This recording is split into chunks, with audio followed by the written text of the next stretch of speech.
पौल दर्बे व लुस्त्र या शहरांमध्ये गेला. तेथे ख्रिस्ताचा एक शिष्य ज्याचे नाव तिमोथेय तो होता. तिमोथेची आई एक यहुदी विश्वासणारी स्त्री होती. त्याचा पिता एक ग्रीक मनुष्य होता. तिमोथेविषयी लुस्त्र व इकुन्या येथील बंधुजनाचे फार चांगले मत होते. तिमोथेला आपल्या बरोबर प्रवासाला घेऊन जावे अशी पौलाची इच्छा होती. पण त्या भागात राहणाऱ्या यहुदी लोकांना माहीत होते की तिमोथेचे वडील ग्रीक यहुदी तर आहेत. म्हणून पौलाने यहुदी लोकांचे समाधान होण्यासाठी तिमोथेची सुनता केली. मग पौल व त्याच्या बरोबर असलेले लोक इतर शहरांमधून प्रवास करीत निघाले. येरुशलेम मधील प्रेषितांनी व वडीलजनांनी दिलेले नियम व त्यावरचे निर्णय ते विश्वासणाऱ्यांना देत गेले. त्यांनी विश्वासणाऱ्यांना त्या नियमाचे पालन करण्यास सांगितले. मग मंडळ्या विश्वासात भक्कम होत गेल्या व संख्येत देखील त्या वाढत गेल्या. पौल व त्याच्या बरोबर असलेले बंधू फ्रुगिया व गलतिया या प्रदेशातून गेले. आशिया देशात पवित्र आत्म्याने त्यांना सुवार्ता सांगण्यास मना केले. पौल व तिमोथे मिसिया देशाच्या जवळ गेले. त्यांना बिथनिया प्रांतात जायचे होते, पण येशूच्या आत्म्याने त्यांना आत जाऊ दिले नाही. म्हणून ते मिसिया जवळून जाऊन त्रोवस येथे गेले.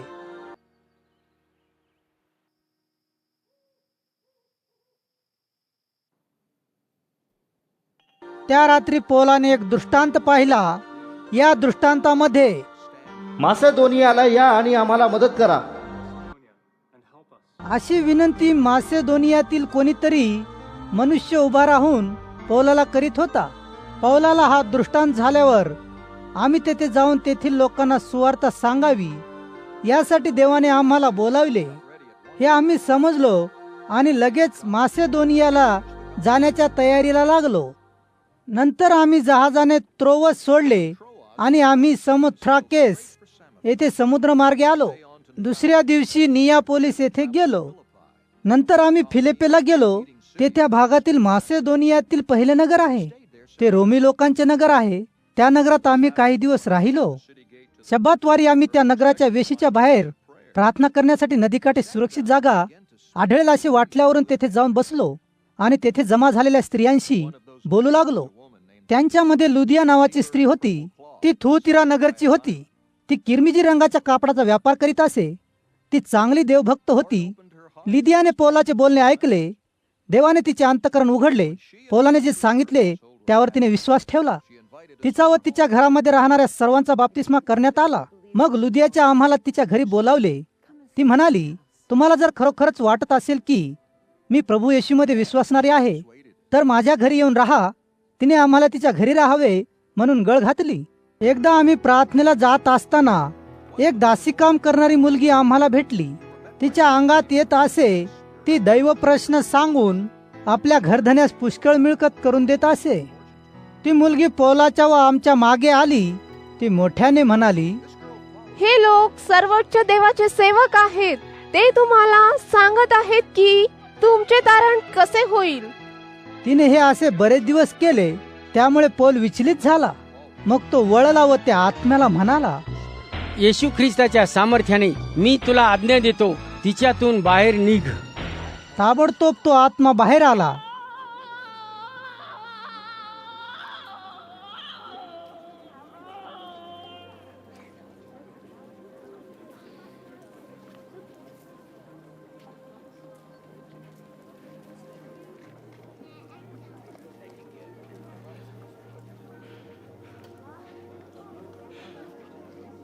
ज्या लोकांची ही मुलगी नोकरी करीत असे त्यांनी हे पाहिले. त्यांनी हे ओळखले की आता ते त्या मुलीचा वापर पैसे कमवण्यासाठी करू शकणार नाहीत. म्हणून त्यांनी पौल व सिला यांना धरून शहरातील सभेच्या ठिकाणी ओढून नेले. शहराचे अधिकारी तेथे होते. त्या लोकांनी पौल व सिला यांना पुढाऱ्यांपुढे आणले व ते म्हणाले, हे लोक यहुदी आहेत. आपल्या शहरात ते त्रास देत आहेत. आमच्यासाठी ज्या गोष्टी योग्य नाहीत त्या करण्यासाठी ते लोकांना सांगत आहेत. आम्ही रोमी नागरिक आहोत व या गोष्टी आम्ही करणार नाही. लोक पौल व सिला यांच्या विरुद्ध होते. मग पुढाऱ्यांनी पौलाचे व सिलाचे कपडे फाडले व लोकांना सांगितले की त्यांना काठीने मारा.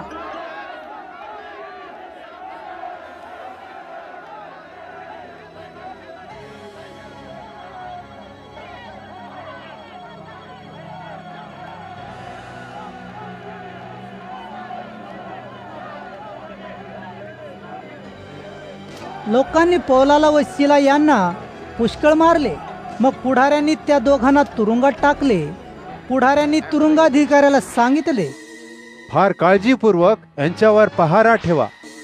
अधिकाऱ्याने तो खास आदेश मिळाल्यावर पौल व सिला यांना तुरुंगात आत दूरवर ठेवले. त्यांनी त्यांचे पाय लाकडाच्या ओडक्यांमध्ये बांधले.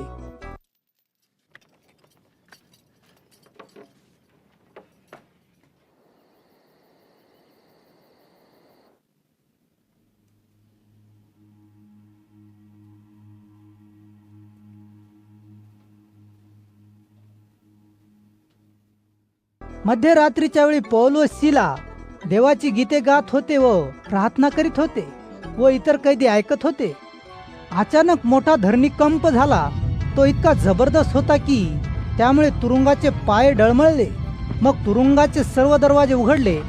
सर्व कैद्यांची त्यांच्या साखळदंडातून सुटका झाली.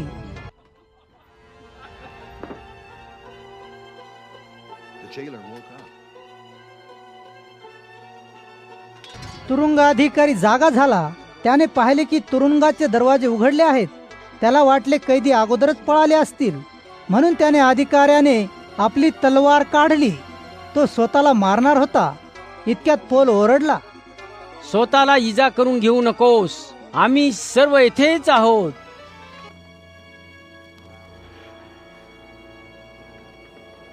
अधिकाऱ्याने कोणाला तरी दिवा आणायला सांगितले. मग तो आतमध्ये पळाला. तो थरथर कापत होता. तो पौल व सिला यांच्या पुढे पडला.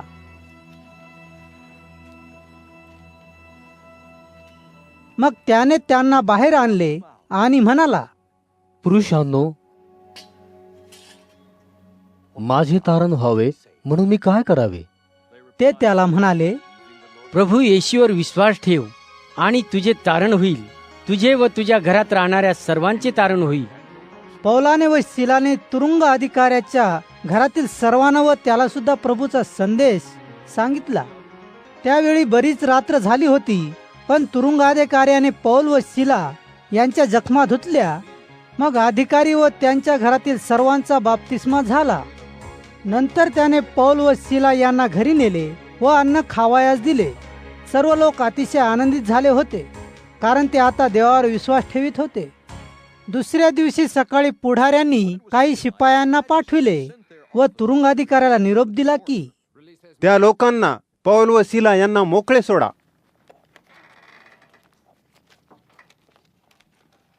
तुरुंग अधिकारी पौलाला म्हणाला, पुढाऱ्यांनी या शिपायांना तुम्हाला सोडण्याविषयी सांगितले आहे. तुम्ही आता जाऊ शकता.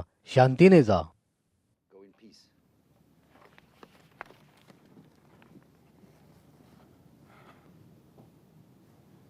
परंतु पौल त्या शिपायांना म्हणाला, तुमच्या पुढाऱ्यांनी आम्ही चूक केली आहे हे सिद्ध केले नाही, परंतु त्यांनी आम्हाला लोकांसमोर मारले व तुरुंगात टाकले. आम्ही रोमी नागरिक आहोत म्हणून आम्हाला अधिकार आहेत. आता पुढाऱ्यांना वाटते की आम्ही गुप्तपणे निघून जावे. नाही, पुढाऱ्यांनी येऊन आम्हाला बाहेर काढले पाहिजे. शिपायांनी पुढाऱ्यांना पौल जे म्हणाला ते सांगितले. जेव्हा पुढाऱ्यांनी ऐकले की पौल व सिला रोमी नागरिक आहेत, तेव्हा ते घाबरले. मग पुढाऱ्यांनी येऊन त्यांची क्षमा मागितली. पुढाऱ्यांनी येऊन त्यांना सोडविले व शहर सोडण्याविषयी सांगितले.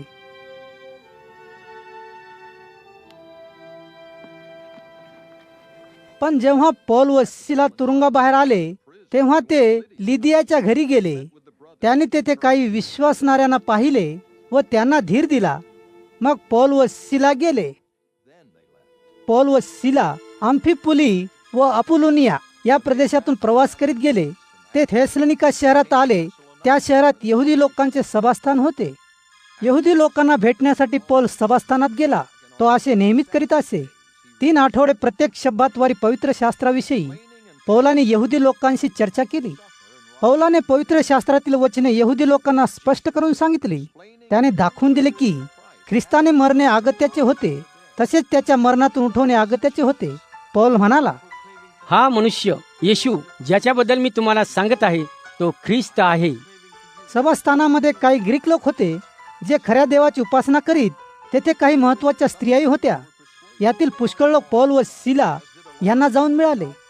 पण ज्या यहुदी लोकांनी विश्वास ठेवला नव्हता ते जळफळू लागले. शहरातून काही दुष्ट माणसांना त्यांनी भाड्याने आणले. त्या दुष्ट माणसांनी आणखी लोकांना जमा केले व शहरात अशांतता निर्माण केली. लोक यासोनाच्या घरी गेले. पौल व सिला यांचा शोध घेत ते गेले. त्या लोकांची अशी इच्छा होती की पौल व सिला यांना लोकांसमोर आणायचे, पण त्यांना पौल व सिला सापडले नाहीत. म्हणून लोकांनी यासोनाला व आणखी काही दुसऱ्या विश्वासणाऱ्यांना नगराच्या अधिकाऱ्यापुढे ओढीत नेले. ते मोठ्याने ओरडून म्हणाले, या लोकांनी जगात सगळीकडे उलतापालत केली आणि आता ते येथे सुद्धा आले आहेत. यासोनाने त्यांना आपल्या घरी ठेवले. कैसराच्या नियमाविरुद्ध हे लोक करतात. ते म्हणत की आणखीन एक राजा आहे, त्याचे नाव येशू आहे. शहराच्या अधिकाऱ्यांनी व इतर लोकांनी हे ऐकले. ते खूपच अस्वस्थ झाले. त्यांनी यासोनला व इतर विश्वासणाऱ्यांना दंड भरण्यास सांगितले. मग त्यांनी विश्वासणाऱ्यांना जाऊ दिले. त्याच रात्री विश्वासणाऱ्यांनी पौल व सिला यांना बिरुया नावाच्या दुसऱ्या शहरी पाठविले. बिरुयामध्ये पौल व सिला यहुदी सभास्थानामध्ये गेले. हे यहुदी लोक थेसलोनिका येथील यहुदी लोकांपेक्षा बरे होते. पौल व सिला यांनी गोष्टी सांगितल्या. त्या गोष्टी त्यांनी आनंदाने ऐकल्या. बिरुया येथील हे यहुदी लोक पवित्र शास्त्राचा दररोज अभ्यास करीत या गोष्टी खऱ्याच घडल्या आहेत की काय याविषयी जाणून घेण्यास ते उत्सुक होते. यातील पुष्कळ यहुदी लोकांनी विश्वास ठेवला. पुष्कळशा ग्रीक पुरुषांनी व स्त्रियांनी ज्यांना समाजात महत्त्व होते त्यांनी सुद्धा विश्वास ठेवला. परंतु जेव्हा थेसलोनिका येथील यहुदी लोकांना समजले की पौल बिरुया येथेही देवाचे वचन सांगत आहे, ते बिरुया येथे सुद्धा आले. थेसलोनिका येथील यहुदी लोकांनी बिरुया येथील लोकांना हैराण केले व त्रास दिला. म्हणून विश्वासणाऱ्याने पौलाला ताबडतोब समुद्राकडे नेले. पण सिला व तिमोथेय तेथेच राहिले. विश्वासणारे जे पौलाबरोबर गेले होते त्यांनी त्याला अथेनेस शहरात आणले. या बांधवांनी पौलाचा संदेश जो सिला व तिमोथेसाठी होता तो घेऊन ते परत आले. संदेशात असे म्हटले होते, तुम्हाला शक्य होईल तितक्या लवकर माझ्याकडे या. पौल अथेने येथे सिला व तिमोथेय यांची वाट पाहत होता. पौलाचे मन अस्वस्थ झाले, कारण त्याने पाहिले की ते शहर मूर्तीने भरलेले आहे. सभास्थानामध्ये पौल जे खऱ्या देवाची उपासना करीत अशा यहुदी व ग्रीक लोकांशी बोलला. शहराच्या व्यापार क्षेत्रातील काही लोकांशीही पौल बोलला. पौल दररोज लोकांशी बोलत असे. काही एपिकूरपंथी व स्तोईक पंथीय तत्वज्ञानी मंडळीने त्यांच्याशी वाद घातला. त्यांच्यातील काही म्हणाले, या माणसाला तो काय बोलत आहे ते त्यालाच कळत नाही. तो काय सांगण्याचा प्रयत्न करीत आहे? पौल त्यांना येशूच्या मरणातून पुन्हा उठण्याची सुवार्ता सांगत होता. ते म्हणाले, असे वाटते की तो आपल्याला दुसऱ्या कोणत्या तरी देवाबद्दल सांगत आहे. त्यांनी पौलाला धरले व अरियपगाच्या सभेपुढे नेले. ते म्हणाले, तुम्ही आम्हाला जी नवी कल्पना शिकवित आहात ती कृपा करून स्पष्ट करून सांगा. तुम्ही ज्या गोष्टी सांगत आहात त्या आमच्यासाठी नवीन आहेत. यापूर्वी आम्ही हे कधीही ऐकले नाही. या शिकवणीचा अर्थ काय हे आम्हाला जाणून घ्यायचे आहे. अथेने येथे राहणारे तसेच त्यांच्यात राहणारे विदेशी लोक नेहमी नव्या कल्पनांविषयी बोलण्यात वेळ घालवित असत. मग पौल अरियपगाच्या सभेपुढे उभा राहिला. पौल म्हणाला, अथेनेच्या लोकांनो, मी पाहत आहे की सर्व गोष्टींमध्ये तुम्ही फार धार्मिक आहात. मी तुमच्या शहरातून जात होतो आणि ज्यांची तुम्ही उपासना करता ते मी पाहिले. मी एक वेदी पाहिली, त्यावर असे लिहिले होते, अज्ञात देवाला तुम्ही अशा देवाची उपासना करता जो तुम्हाला माहीत नाही. याच देवाविषयी मी तुम्हाला सांगत आहे, ज्याने हे सर्व जग व त्यातील सर्व काही निर्माण केले. तोच हा देव आहे. तो जमीन व आकाश यांचा प्रभू आहे. मनुष्याने बांधलेल्या मंदिरात तो राहत नाही. हा देव जीवन देतो, श्वास देतो व सगळे काही देतो. त्याला जे पाहिजे ते सगळे त्याच्याकडे आहे. देवाने एका माणसाला आदाम निर्माण करून सुरुवात केली. त्याच्यापासून त्याने वेगवेगळे लोक निर्माण केले. देवाने त्यांना सगळीकडे राहण्यास मुभा दिली. देवाने त्यांना काळ व सीमा ठरवून दिल्या. त्यांनी देवाचा शोध करावा अशी त्यांची इच्छा होती. कदाचित तो त्यांचा शोध करील व त्यांना तो सापडेल, पण तो आमच्या कोणापासूनही दूर नाही. आम्ही त्याच्यासह राहतो, आम्ही त्याच्यासह चालतो, आम्ही त्याच्यासह आहोत. तुमच्यातीलच काही लोकांनी असे लिहिले आहे, आम्ही त्याची मुले आहोत, आपण देवाची मुले आहोत. म्हणून इतर लोक ज्या प्रकारे समजतात त्या प्रकारचा देव आहे असे आपण मुळीच समजू नये. तो सोने, चांदी किंवा दगडासारखा नाही. भूतकाळात लोक देवाला समजू शकले नाहीत, पण देवाने त्यांच्याकडे दुर्लक्ष केले. पण आता जगातील प्रत्येक व्यक्तीला देव सांगतो की त्याने आपले हृदय व जीवन बदलावे. देवाने एक दिवस ठरविलेला आहे, ज्या दिवशी तो जगातील प्रत्येक व्यक्तीचा न्याय करील. तो निपक्षपाती असेल. हे करण्यासाठी तो एका माणसाचा, येशूचा वापर करील. देवाने त्याला फार पूर्वीच निवडले आहे व प्रत्येक माणसाला देवाने हे दाखवून दिले आहे, त्या माणसाला मरणातून पुन्हा उठून दाखवून दिले आहे. जेव्हा लोकांनी ऐकले की येशूला मरणातून पुन्हा उठविण्यात आले, तेव्हा त्यांच्यातील काही जण हसू लागले. लोक म्हणाले, आम्ही याविषयी नंतर पुन्हा ऐकू. पौल त्यांच्यापासून निघून गेला, पण काही लोकांनी पौलावर विश्वास ठेवला व ते त्याला जाऊन मिळाले. त्यांच्यापैकी एक दियनुष्य होता. तो आरियेपगा सभेचा सभासद होता. दामारी नावाच्या स्त्रीनेही विश्वास ठेवला. आणखीही काही लोक होते ज्यांनी विश्वास ठेवला. नंतर पौलाने अथेने शहर सोडले व करिंथ शहरास गेला. करिंथमध्ये पौल एका यहुदी मनुष्याला भेटला, ज्याचे नाव अक्विला असे होते. तो पंथ येथील रहिवासी होता. आपली पत्नी प्रिस्किला हिच्यासह नुकताच तो इटलीहून आला होता, कारण सर्व यहुदी लोकांनी रोम शहर सोडून गेले पाहिजे असा हुकूम क्लोदे याने काढला होता. पौल त्यांना अक्विला व प्रिस्किला भेटावयास गेला. पौलासारखे ते तंबू बनविणारे होते. तो त्यांच्याबरोबर राहिला व त्यांच्याबरोबर काम करू लागला. प्रत्येक शब्दाद्वारी पौल सभास्थानात यहुदी लोकांशी व ग्रीक लोकांशी बोलत असे, चर्चा करीत असे आणि तो यहुदी व ग्रीक लोकांची मने वळविण्याचा प्रयत्न करीत असे. जेव्हा शिला व तिमोथेय हे मासिदोनियाहून परत आले, तेव्हा पौल उपदेश करण्यात आपला सर्व वेळ घालवू लागला. येशू हाच ख्रिस्त आहे अशी साक्ष देऊ लागला. परंतु यहुदी लोकांनी पौलाला विरोध केला. त्याला ते यहुदी लोक वाईट रीतीने बोलले. तेव्हा आपला निषेध दर्शवण्याकरिता पौलाने आपल्या अंगावरील कपडे झटकले. तो यहुदी लोकांना म्हणाला, जर तुमचे तारण झाले नाही तर तो तुमचा दोष असेल. तुमचे रक्त तुमच्याच माथी असो. मी जबाबदार नाही. येथून पुढे मी यहुदी तर लोकांकडेच जाईन. पौल तेथून निघाला आणि सभास्थानाजवळ राहत असलेल्या तीतयुस्त नावाच्या देवाच्या भक्ताच्या घरी गेला. त्या सभास्थानाचा क्रिस्प हा पुढारी होता. क्रिस्पने व त्याच्या घरातील सर्वांनी प्रभूवर विश्वास ठेवला. करिंथ येथील पुष्कळ लोकांनी पौलाचे बोलणे ऐकले आणि विश्वास ठेवला आणि त्यांचा बाप्तिस्मा करण्यात आला. एके रात्री प्रभू स्वप्नामध्ये पौलाशी बोलला, घाबरू नको, बोलत राहा, शांत राहू नको. मी तुझ्याबरोबर आहे. कोणीही तुझ्यावर हल्ला करणार नाही व तुला इजा करणार नाही, कारण या शहरात माझे पुष्कळ लोक आहेत. म्हणून पौल तेथे 1.5 वर्ष देवाचे वचन त्या लोकांना शिकवित राहिला.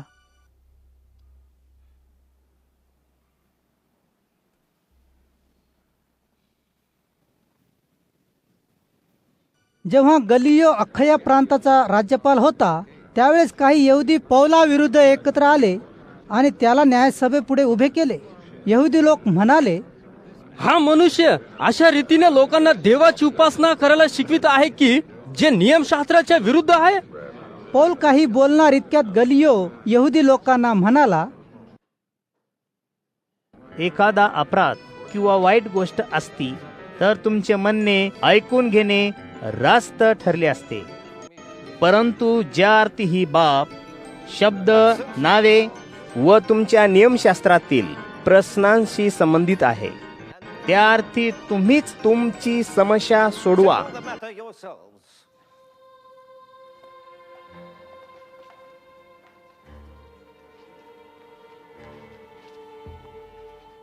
अशा गोष्टींबाबत न्याय करण्यास मी नकार देतो. मग गलियोने त्यांना न्यायालयाबाहेर घालवून दिले.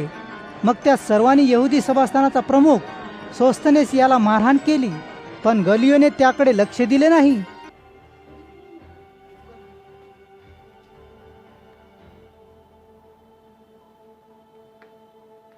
पौल बंधूजनांबरोबर बरेच दिवस राहिला. नंतर तो निघाला व सुरिया देशाला समुद्रामार्गे गेला आणि त्याच्याबरोबर प्रिस्किला व अक्विला ही दोघे होती. पौलाने किनखिरिया येथे आपल्या डोक्याचे मुंडन केले, कारण त्याने नवस केला होता. मग ते इफिस येथे आले. पौलाने प्रिस्किला व अक्विला यांना तेथे सोडले. तो सभास्थानात गेला आणि यहुदी लोकांबरोबर वादविवाद केला.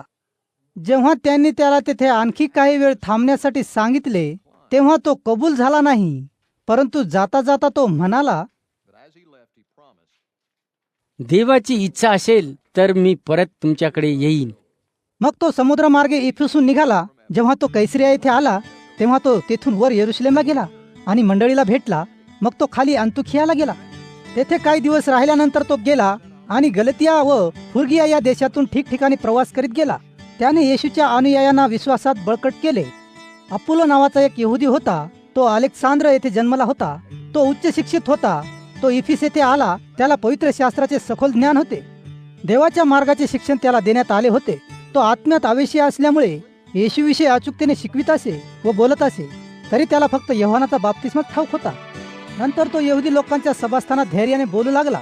जेव्हा प्रिस्किला व अक्विला यांनी त्याला बोलताना ऐकले तेव्हा त्यांनी त्याला एका बाजूला घेतले आणि देवाच्या मार्गाविषयी अधिक अचूक रीतीने त्याला स्पष्ट करून सांगितले. अपुलोला अखया देशाला जायचे होते तेव्हा बंधूंनी त्याला उत्तेजन दिले आणि तेथील येशूच्या अनुयायांना त्याचे स्वागत करण्याविषयी लिहिले. जेव्हा तो पोहोचला तेव्हा त्यांनी कृपेमुळे येशूवर विश्वास ठेवला होता. त्यांना त्याने खूप मदत केली. जाहीर वादविवादात त्याने यहुदी लोकांना फार जोरदारपणे पराभूत केले आणि पवित्र शास्त्राच्या आधारे येशू हाच ख्रिस्त आहे हे सिद्ध केले. तेव्हा असे झाले की अपुलो करिंथ येथे असताना पौल निरनिराळ्या भागातून प्रवास करीत इफिस येथे आला. तेथे त्याला येशूचे काही अनुयायी आढळले. पौलाने त्यांना विचारले, जेव्हा तुम्ही विश्वास ठेवला तेव्हा तुम्हाला पवित्र आत्मा मिळाला काय? ते अनुयायी त्याला म्हणाले, पवित्र आत्मा आहे हे सुद्धा आम्ही ऐकलेले नाही. तो म्हणाला, मग कसला बाप्तिस्मा तुम्ही घेतला? ते म्हणाले, योहानाचा बाप्तिस्मा. पौल म्हणाला, योहानाचा बाप्तिस्मा पश्चातापाचा होता. त्याने लोकांना सांगितले की त्याच्यानंतर जो येत आहे त्याच्यावर लोकांनी विश्वास ठेवावा. तो येणारा म्हणजे येशू होय. जेव्हा त्यांनी हे ऐकले तेव्हा त्यांनी प्रभू येशूच्या नावात बाप्तिस्मा घेतला. आणि जेव्हा पौलाने त्याचे हात त्यांच्यावर ठेवले तेव्हा पवित्र आत्मा त्यांच्यावर आला आणि ते निरनिराळ्या भाषा बोलू लागले व भविष्य सांगू लागले. या गटात सर्व मिळून 12 पुरुष होते. पौल यहुदी सभास्थानात जात असे व 3 महिने धैर्याने बोलत असे.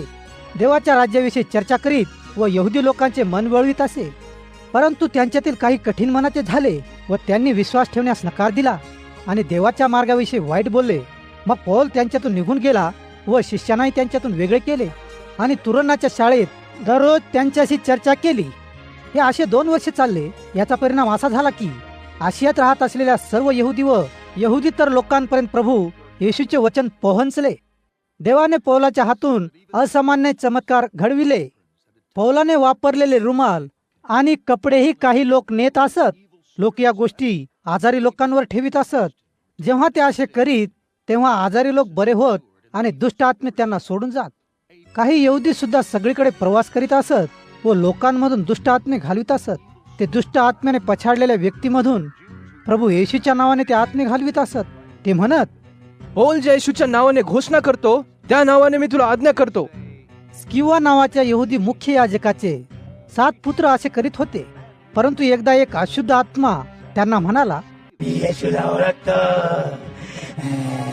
पौल मला माहित आहे, पण तुम्ही कोण आहात? मग ज्याला दुष्ट आत्मा लागला होता त्या मनुष्याने त्यांच्यावर उडी मारली. त्याने त्यांच्यावर सरशी केली व त्यांना पराभूत केले. तेव्हा ते दोघे उघडे व जखमी होऊन घरातून पळाले. इफिस येथे राहणाऱ्या सर्व यहुदी व यहुदीतर लोकांना हे समजले. तेव्हा सर्वांना भीती वाटली आणि लोक प्रभू येशूच्या नावाचा अधिकच आदर करू लागले. पुष्कळसे विश्वासणारे पाप कबुली देऊ लागले व ज्या वाईट गोष्टी त्यांनी केल्या होत्या त्या सांगू लागले. काही विश्वासणाऱ्याने जादूची कामे केली होती. या विश्वासणाऱ्याने आपली जादूची पुस्तके सर्व लोकांसमोर आणली आणि जाळली. त्या पुस्तकांची किंमत 50,000 चांदीच्या नाण्या इतकी भरली. अशा रीतीने प्रभूच्या वचनाचा दूरवर प्रसार झाला व ते फार परिणामकारक ठरले. या गोष्टी घडल्यानंतर पौलाने मनात ठरविले की मासेदोनिया व अखया या प्रांतातून प्रवास करीत पुढे येरुशलेमला जायचे. तो म्हणाला, मी तेथे गेल्यानंतर मला रोम देखील पाहिलेच पाहिजे. म्हणून त्याचे 2 मदतनीस तिमोथेव व एरास्त यांना त्याने मासेदोनियाला पाठवून दिले. आणि त्याने आणखी काही काळ आशियात घालविला. या काळामध्ये त्या मार्गाविषयी, ख्रिस्ती चळवळीविषयी मोठा गोंधळ उडाला. देमेत्रिय नावाचा एक मनुष्य होता. तो सोनार होता. तो आर्तमी देवीचे देव्हारे बनवित असे. जे कारागीर होते त्यांना यामुळे खूप पैसे मिळत. त्या सर्वांना व या धंद्याशी संबंध असलेल्या सर्वांना त्याने एकत्र केले आणि तो म्हणाला, लोक हो, तुम्हाला माहीत आहे की या धंद्यापासून आपल्याला चांगला पैसा मिळतो. पण पहा, तो पौल नावाचा मनुष्य काय करीत आहे. तो काय म्हणत आहे ते ऐका. पौलाने पुष्कळ लोकांना प्रभावित केले आहे व बदलले आहे. त्याने हे इफिसमध्ये व सगळे आशियामध्ये केले आहे. तो म्हणतो, माणसांच्या हातून बनविलेले देव खरे देव नाहीत. यामुळे केवळ आपल्या धंद्याची बदनामी होण्याची भीती नसून आर्तमी या महान देवीच्या मंदिराचे महत्त्व नाहीसे होईल व तिचे मोठेपण नाहीसे होण्याची भीती आहे. ही अशी देवी आहे की जिची पूजा सर्व आशियात व जगात केली जाते. जेव्हा त्यांनी हे ऐकले तेव्हा ते फार रागावले आणि मोठ्याने ओरडून म्हणू लागले, इफिसकरांची आर्तमी थोर आहे. शहरातील लोकांमध्ये गोंधळ उडाला आणि लोकांनी गायस व अरिस्थार्क या पौलाबरोबर सोबती म्हणून प्रवास करणाऱ्या मासिदोनियाच्या रहिवाशांना पकडून नाट्यगृहात नेले. पौल लोकांच्या पुढे जाऊ इच्छित होता, पण येशूचे अनुयायी त्याला असे करू देईना. पौलाचे काही मित्र जे प्रांताधिकारी होते त्यांनी निरोप पाठवून त्याने नाट्यगृहात जाऊ नये अशी कळकळीची विनंती केली. एकत्र जमलेल्या जमावातून काही लोक एक घोषणा करू लागले तर दुसरे लोक इतर घोषणा करू लागले. त्यामुळे सगळा जमाव अगदी गोंधळून गेला आणि त्यातील पुष्कळ जणांना माहीत नव्हते की आपण या न्यायभवनात एकत्र का आलोत.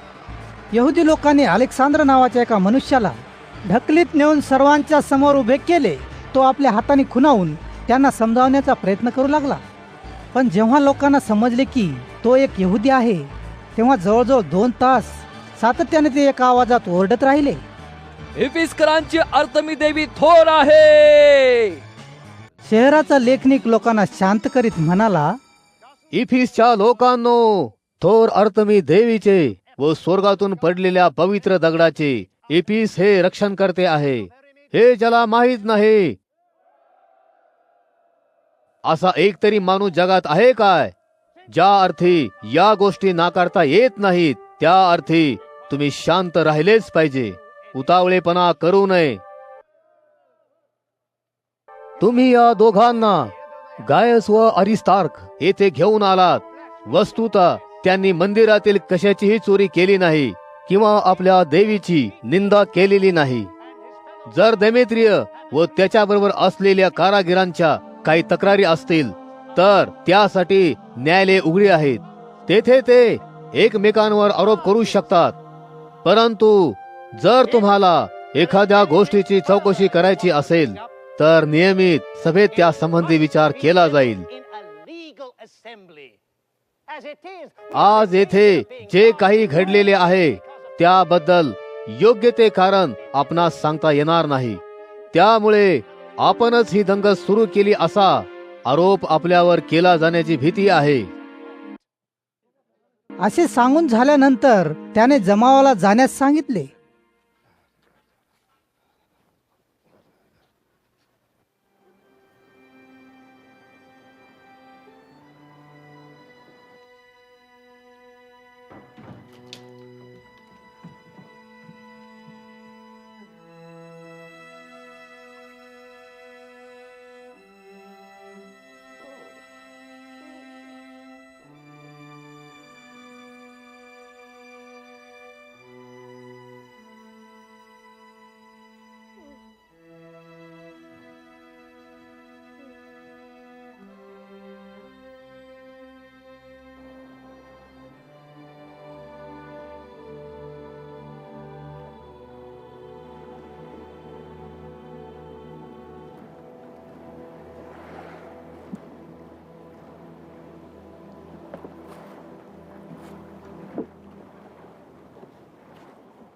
जेव्हा गोंधळ थांबला तेव्हा पौलाने येशूच्या अनुयायांना भेटायला बोलाविले आणि त्यांना उत्तेजन दिल्यानंतर त्यांचा निरोप घेतला आणि तो मासेदोनियाला निघाला.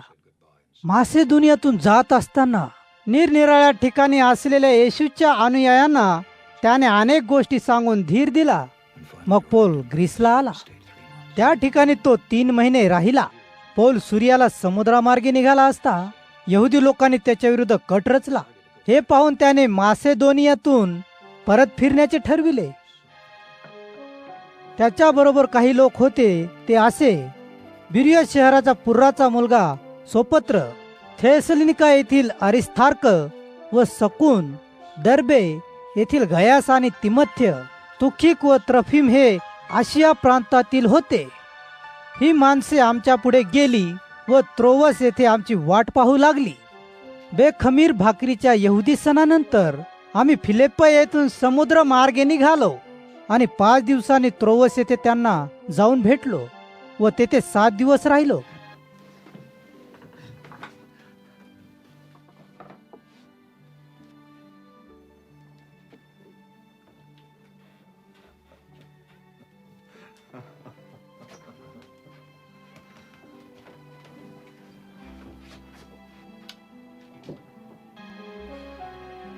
मग आठवड्याच्या पहिल्या दिवशी म्हणजे रविवारी आम्ही सर्व भाकर मोडण्यासाठी एकत्र जमलो असताना पौल त्यांच्याबरोबर बोलू लागला, कारण दुसऱ्या दिवशी निघण्याचा त्याचा बेत होता. तो मध्यरात्रीपर्यंत बोलत राहिला. वरच्या मजल्यावरील ज्या खोलीत आम्ही जमा झालो होतो तेथे पुष्कळ दिवे होते. युतोक नावाचा एक तरुण खिडकीत बसला होता. पौल बोलत असताना त्याच्यावर झोपेचा इतका अंमल चढला की तो 3ऱ्या मजल्यावरून खाली पडला. जेव्हा त्याला उचलले तेव्हा तो मेलेला आढळला. पौल खाली गेला व त्याच्यावर ओनवा पडला आणि त्याला आपल्या हाताने कवेत धरून म्हणाला, चिंता करू नका.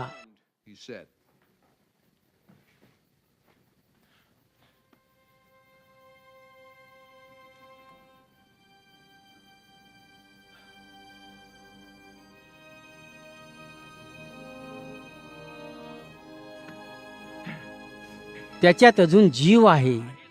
मग पौल वर गेला. त्याने भाकर मोडली व ती खाल्ली.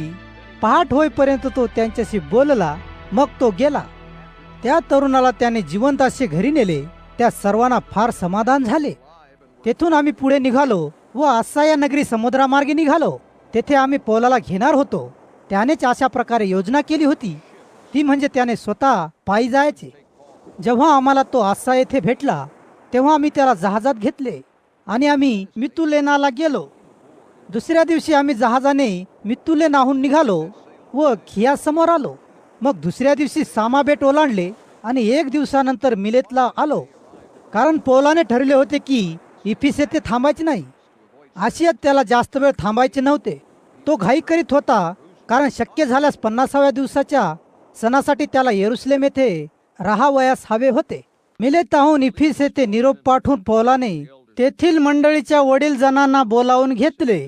जेव्हा ते आले तेव्हा तो त्यांना म्हणाला, आशियात आलो त्या दिवसापासून मी तुमच्या सोबत असताना कसा राहिलो हे तुम्हाला माहीत आहे. मी प्रभूची सेवा पूर्ण नम्रतेने व रडून केली. यहुदी लोकांनी केलेल्या कटामुळे निर्माण झालेल्या उपद्रवांना तोंड देत मी त्याची सेवा केली. जे काही तुमच्या चांगल्यासाठी होते ते तुम्हाला सांगण्यासाठी कोणतीही कसर ठेवली नाही, हे तुम्हाला माहीत आहे. आणि या गोष्टी जाहीरपणे व घराघरातून सांगण्यासाठी मी कधीही मागे पुढे पाहिले नाही. पश्चाताप करून देवाकडे वळण्याविषयी आणि आपल्या प्रभू येशूवरील विश्वासाविषयी यहुदी व ग्रीक लोकांना सारखीच साक्षी दिली. आणि आता आत्म्याच्या आज्ञेने येरुशलेमला चाललो आहे आणि तेथे माझ्या बाबतीत काय घडेल हे माहीत नाही. मला फक्त एकच गोष्ट माहीत आहे की प्रत्येक शहरात पवित्र आत्मा मला सावध करतो. तुरुंगवास व संकटे माझी वाट पाहत आहेत हे तो मला सांगतो. मी माझ्या जीवनाविषयी काळजी करीत नाही. सर्वात महत्त्वाची गोष्ट म्हणजे मी माझे काम पूर्ण करणे. प्रभू येशूने जे काम मला दिले ते मला पूर्ण करायला पाहिजे. ते काम म्हणजे देवाच्या कृपेबद्दल, दयाळूपणाबद्दलची सुवार्ता लोकांना सांगितली पाहिजे. राज्याची घोषणा करीत ज्या लोकात मी फिरलो त्या तुम्हातील कोणालाही मी पुन्हा कधी दिसणार नाही हे आता मला माहीत आहे.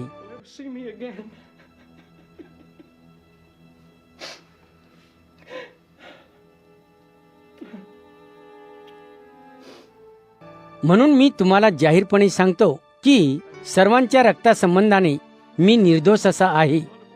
देवाची संपूर्ण इच्छा काय आहे हे प्रगट करण्यास मी कधीही मागे पुढे पाहिलेले नाही.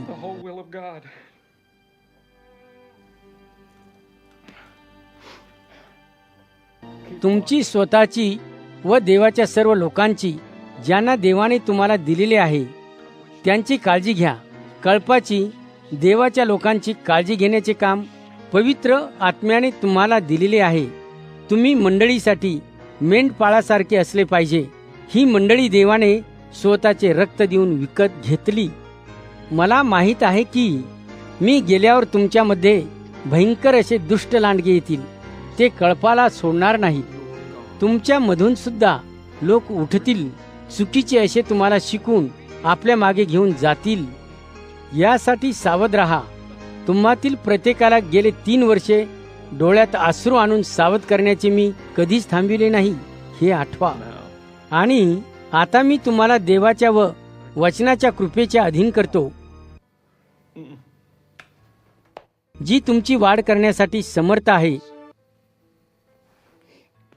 व सर्व पवित्र केलेल्यांमध्ये वतन द्यायला समर्थ आहे.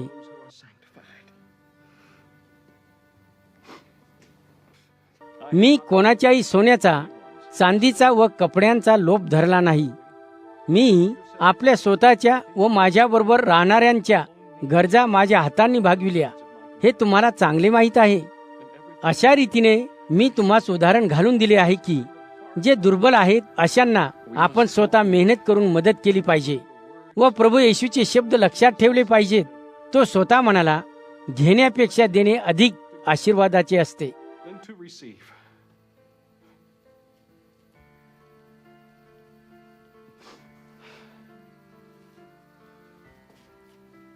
आणि हे बोलल्यावर पौलाने गुडघे टेकले आणि प्रार्थना केली.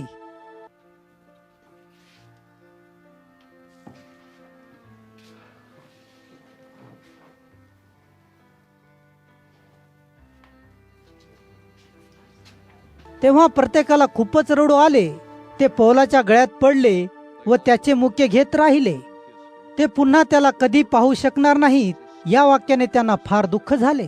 मग ते त्याला जहाजापर्यंत निरोप देण्यास गेले.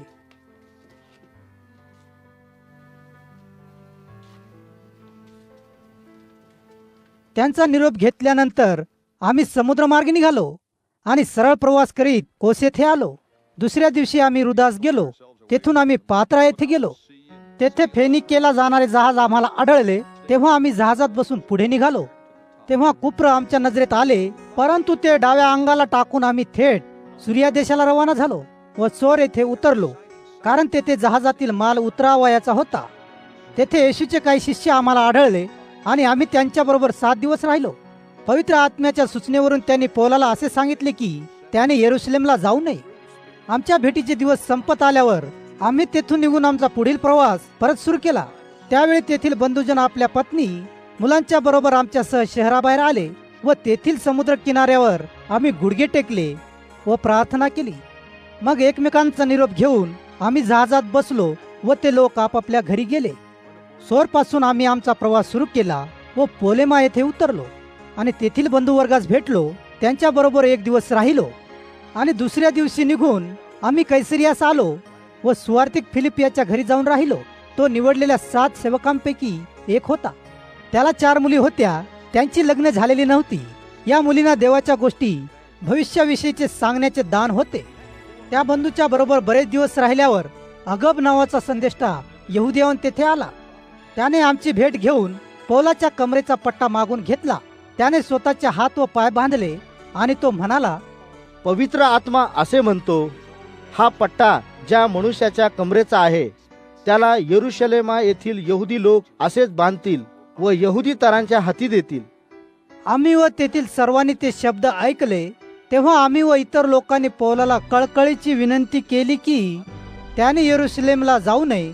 पण पौल म्हणाला, तुम्ही हे काय करीत आहात असे रडून तुम्ही मला हळवे बनवित आहात काय? मी फक्त बांधून घेण्यासाठीच नव्हे तर प्रभू येशूच्या नावासाठी येरुशलेममध्ये मरायला देखील तयार आहे. यरुशलेमापासून दूर राहण्यासाठी आम्ही त्याचे मन वळू शकलो नाही, म्हणून आम्ही त्याला विनंती करायची सोडली आणि म्हटले, प्रभूच्या इच्छेप्रमाणे हो. त्यानंतर आम्ही तयार झालो आणि येरुशलेमला निघालो. कैसरिया येथील येशूचे काही शिष्य आमच्या बरोबर आले आणि आम्हाला म्लासोनकडे घेऊन गेले, कारण त्याच्याकडेच आम्ही राहणार होतो. तो म्लासोन कुप्रचा होता. तो सुरुवातीच्या काळात प्रथम शिष्य झालेल्यापैकी एक होता. आम्ही जेव्हा येरुशलेमला पोहोचलो तेव्हा तेथील बंधुजनांनी मोठ्या आनंदाने आमचे स्वागत केले. दुसऱ्या दिवशी पौल आमच्यासह याकोबाला भेटायला आला.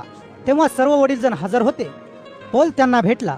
नंतर त्याच्या हातून देवाने यहुदीतर लोकात कशी कशी सेवा करून घेतली याविषयी क्रमवार सविस्तर माहिती सांगितली. जेव्हा त्यांनी हे ऐकले तेव्हा त्यांनी देवाचा गौरव केला आणि ते त्याला म्हणाले, बंधू, तू पाहशील की हजारो यहुदी विश्वासणारे झालेत, पण त्यांना असे वाटते की मोशेचे नियम पाळणे फार महत्वाचे आहे. या यहुदी लोकांनी तुझ्याविषयी ऐकले आहे की जे यहुदी इतर देशात राहतात त्यांना तू मोशेचे नियम पाळू नका असे सांगतोस. तसेच आपल्या मुलांची सुनता करू नका असे सांगतो व आपल्या चालीरीती पाळू नका असे सांगतो. मग आता काय केले पाहिजे? तू येथे आला आहेस हे त्यांना नक्की कळेल.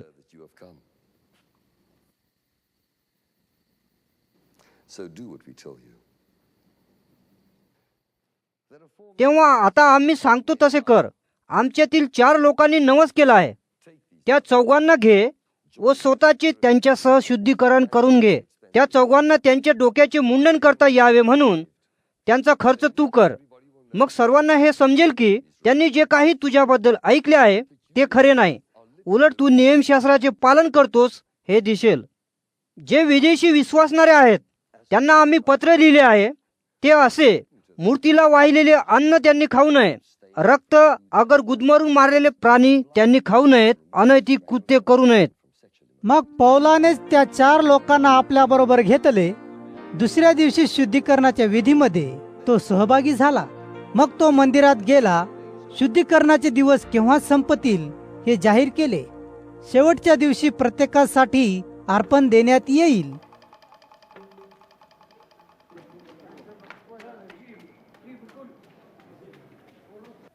सात दिवस जवळजवळ संपत आले होते, परंतु आशियातील काही यहुदी लोकांनी पौलाला मंदिरात पाहिले. त्यांनी लोकांना भडकाविले व त्याला पौलाला धरले. ते मोठ्याने ओरडून म्हणाले, इस्रायलच्या लोकांनो मदत करा. हाच तो मनुष्य आहे जो सर्व लोकांना सगळीकडे आपल्या लोकांविरुद्ध, आपल्या नियमांविरुद्ध व या जागेबद्दल शिकवित आहे. आणि आता त्याने विदेशी लोकांना देखील मंदिरात आणले आहे आणि ही पवित्र जागा विटाळविली आहे. ते असे म्हणाले कारण इफिसच्या त्रफिमला त्यांनी पौलाबरोबर येरुशलेम येथे पाहिले होते. त्रफिम यहुदी नव्हता, तो ग्रीक होता. लोकांना वाटले पौलाने त्याला मंदिरात नेले आहे. सर्व शहर खवळून उठले. सगळे लोक धावू लागले. त्यांनी पौलाला पकडले व मंदिरात बाहेर ओढून काढले. लगेच दारे बंद करण्यात आली. ते त्याला ठार मारण्याचा प्रयत्न करीत असताना रोमी सैन्याच्या सरदाराकडे बातमी गेली की शहरात सगळीकडे गोंधळ उडालेला आहे. ताबडतोब त्याने काही शिपाई व काही शताधिपती घेतले व तो यहुदी जेथे पौलाला मारित होते तेथे धावत गेला. जेव्हा यहुदी लोकांनी रोमी सरदाराला व सैन्याला पाहिले तेव्हा त्यांनी पौलाला मारण्याचे थांबविले. मग सरदार पौलाकडे आला व त्याला अटक केली व त्याला साखळदंडाने बांधण्याचा आदेश दिला. मग सरदाराने पौल कोण आहे व त्याने काय केले आहे याविषयी विचारले. गर्दीतून वेगवेगळ्या प्रकारचे आवाज ऐकू येऊ लागले. गोंधळामुळे व ओरडण्यामुळे सरदाराला सत्य काय आहे हे जाणून घेता येईना. म्हणून सरदाराने शिपायांना हुकूम दिला की पौलाला इमारतीत घेऊन जावे. जेव्हा पौल इमारतीच्या पायऱ्यांजवळ आला तेव्हा शिपायांना त्याला उचलून आत न्यावे लागले, कारण जमाव हिंसक बनत चालला होता. जमाव त्याच्या मागे चालला होता व ओरडत होता, त्याला जीवे मारा. शिपाई पौलाला इमारतीत घेऊन जाणार. इतक्यात पौल सरदाराला म्हणाला, मी काही बोलू शकतो काय? तो सरदार म्हणाला, तुला ग्रीक बोलता येते काय?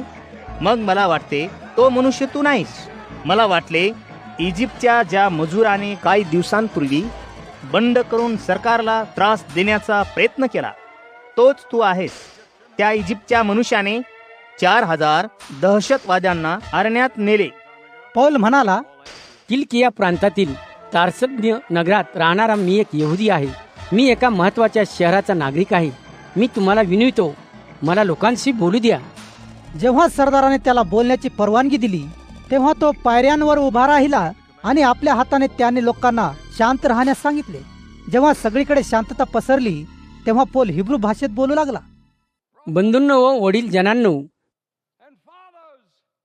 मी माझ्या बचावासाठी जे काही सांगतो ते ऐका. जेव्हा लोकांनी पौलाला हिब्रू भाषेत बोलताना ऐकले तेव्हा ते अधिकच शांत झाले. पौल म्हणाला, मी एक यहुदी आहे आणि किलिकिया प्रांतातील तार्स येथे माझा जन्म झाला, परंतु या शहरात मी लहानाचा मोठा झालो. आपल्या पूर्वजांच्या नियमांचे सविस्तर शिक्षण मी गमालियल यांच्या पायाजवळ बसून घेतले.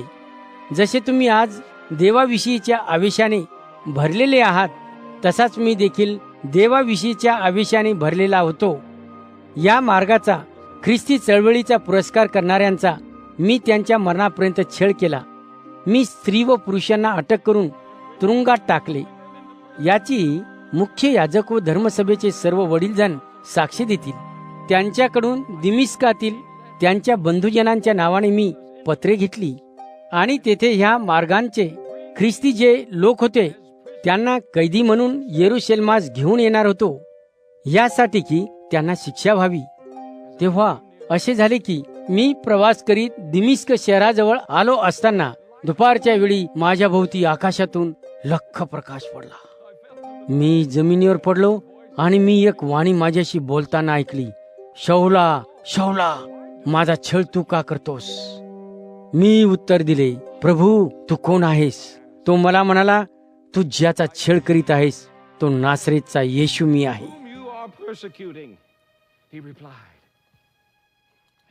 जे माझ्याबरोबर होते त्यांनी प्रकाश पाहिला, पण जो आवाज माझ्याशी बोलत होता तो त्यांना ऐकू आला नाही. मी म्हणालो, प्रभू मी काय करू? आणि प्रभू मला म्हणाला, उठ आणि दिमिस्कात जा. तेथे तुला जे काम नेमून देण्यात आले आहे ते सांगण्यात येईल. त्या प्रकाशामुळे मला काही दिसेनासे झाले. तेव्हा माझ्या सोबत्यांनी मला हाताला धरून नेले आणि मी दिमिस्काला पोहोचलो. नियमशास्त्राचे भक्तिभावाने पालन करणारा हनन्या नावाचा एक मनुष्य होता. तेथे राहणारे सर्व यहुदी त्याच्याबद्दल चांगले बोलत. तो माझ्याकडे आला आणि माझ्याजवळ उभा राहून तो म्हणाला, बंधू शाऊल, तू पुन्हा पाहू लागशील. आणि त्याच घटकेला मला दिसू लागले. तो म्हणाला, आपल्या पूर्वजांच्या वाडवडिलांच्या देवाने तुला निवडले आहे, यासाठी की त्याची इच्छा तुला कळावी. त्या धार्मिकाला तू पाहावेस आणि त्याच्या तोंडचे शब्द तुला ऐकायला मिळावेत. कारण तू जे काही पाहिलेस आणि ऐकलेस याविषयी तू त्याचा सर्वांसमोर साक्षीदार होशील. मग आता कशाची वाट पाहतोस? उठ आणि बाप्तिस्मा घे व तुझी पापे धुवून टाक. येशूवर विश्वास ठेवून हे कर. मग असे झाले की जेव्हा मी येरुशलेमला परत आलो आणि मंदिरात प्रार्थना करीत होतो तेव्हा मला दृष्टांत झाला. मी येशूला पाहिले आणि येशू मला म्हणाला, घाई कर, येरुशलेम ताबडतोब सोड. येथील लोक माझ्याविषयीचे सत्य स्वीकारणार नाहीत. पण मी म्हणालो, प्रभू, जे लोक तुझ्यावर विश्वास ठेवित होते त्यांना अटक करून मारण्यासाठी मी जात असे हे या लोकांना माहीत आहे. आणि जेव्हा तुझा साक्षीदार स्तेफन याचे रक्त सांडले तेव्हा तेथे उभा राहून मी त्याला संमती दर्शवित होतो. आणि ज्या लोकांनी स्तेफनाला मारले त्यांचे कपडे मी राखीत होतो. तेव्हा प्रभू मला म्हणाला, जा, मी तुला दूरवरच्या यहुदी तर विदेशी लोकांकडे पाठवीन. येथपर्यंत यहुदी लोकांनी पौलाचे बोलणे ऐकले. मग ते मोठमोठ्याने ओरडून म्हणू लागले, अशा मनुष्याला पृथ्वीवरून नाहीसे केले पाहिजे. तो जिवंत राहण्याच्या लायकीचा नाही. ते मोठमोठ्याने ओरडत होते, आपल्या अंगावरील कपडे काढून फेकीत होते आणि हवेत धूळ उधळीत होते. हे पाहून सरदाराने पौलाला किल्ल्यात नेण्याची आज्ञा केली. त्याने शिपायांना सांगितले, पौलाला चापकाने मारा. अशा प्रकारे हे लोक पौलाविरुद्ध का ओरड करीत आहेत हे सरदाराला जाणून घ्यायचे होते. परंतु जेव्हा पौलाला चापकाने मारण्यासाठी बाहेर काढले तेव्हा पौल जवळ उभे असलेल्या शताधिपतीला म्हणाला, ज्याच्यामध्ये काही अपराध आढळत नाही अशा रोमी नागरिकाला तुमचे हे चापकाचे मारणे कायदेशीर ठरते काय? जेव्हा शताधिपतीने हे ऐकले तेव्हा तो सरदाराकडे गेला आणि म्हणाला, तुम्ही काय करीत आहात? तो मनुष्य तर रोमी नागरिक आहे. सरदार पौलाकडे आला व म्हणाला, मला सांग, तू रोमी नागरिक आहेस काय? पौल म्हणाला, होय. शताधिपती म्हणाला, रोमी नागरिकत्व मिळवण्यासाठी मला पुष्कळ पैसे द्यावे लागले. पौल म्हणाला, मी जन्मताच रोमी नागरिक आहे. जे लोक त्याला प्रश्न विचारणार होते ते ताबडतोब मागे सरकले. सरदार घाबरला, कारण त्याने पौलाला बांधले होते व पौल हा रोमी नागरिक होता, त्यामुळे तो घाबरला. दुसऱ्या दिवशी यहुदी लोक पौलावर नेमके कशामुळे दोष ठेवित होते हे समजून घेण्यासाठी सरदाराने त्याला मोकळे सोडले. मग त्याने मुख्य याजक व धर्मसभेचे सभासद यांना एकत्र जमण्याची आज्ञा केली. मग त्याने पौलाला आणून त्यांच्या पुढे उभे केले. पौल यहुदी धर्मसभेच्या सभासदांकडे रोखून पाहत म्हणाला, माझ्या बंधूंनो, मी आजपर्यंत चांगला विवेकभाव बाळगून देवासमोर माझे जीवन जगत आलो आहे. तेव्हा मुख्य याजक हनन्या याने पौलाच्या जवळ उभे राहिलेल्यांना पौलाच्या थोबाडीत मारण्यास सांगितले. पौल हनन्याला म्हणाला, सफिती लावलेल्या भिंतीसारख्या माणसा, देव तुला मारील.